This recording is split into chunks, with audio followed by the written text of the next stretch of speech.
বাংলাদেশ জামাত ইসলামী কতিপয় বিষয়ে খুব দৃঢ় এবং অঙ্গীকারবদ্ধ।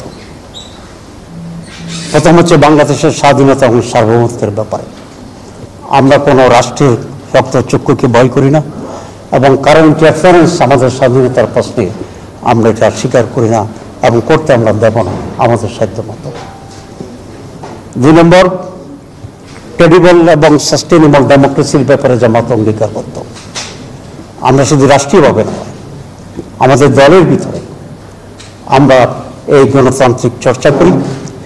আমাদের নির্ধারিত সময় নির্বাচন হয়, আমাদের নির্বাচন ক্যাম্পেইন ছাড়া হয়, ক্যান্ডিডেট ছাড়া হয়, প্যানেল ছাড়া হয়, গোপন ব্যালটে হয়, যেটা আমরা বলি আমাদের বৈশিষ্ট্য, no campaign, no candidate, no panel. এরকম গণতন্ত্রের নির্বাচনের চর্চা যদি এই দেশ করতে পারি, এই দেশে আমরা ফিরিয়ে আনতে পারি। এখানে নির্বাচনী এক্সপার্ট বদিউল আলম মহোদয় আছেন, ওনাকে আমি অনুরোধ করব, ওনার প্রস্তাবনা আমি কয়েকটা দেখেছি, আমাদের আরও ইনপুট দেওয়ার আছে। আমরা একটি এমন নির্বাচন চাই যেটিকে দেশে মানুষ নির্বাচন বলবে, সারা দুনিয়া নির্বাচন বলবে।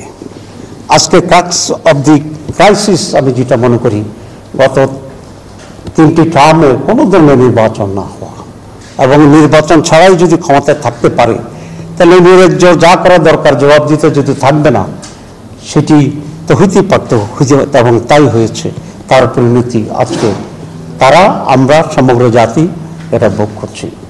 আমরা এটা রিপিটেশন চাই না, আমরা একটি সুষ্ঠু, স্বচ্ছ এবং সঠিক নির্বাচন চাই জামাত ইসলামী। এ ব্যাপারে আমরা অঙ্গীকারবদ্ধ এবং এক্ষেত্রে আমাদের সার্বিক কোঅপারেশন থাকবে to make it fair and credible.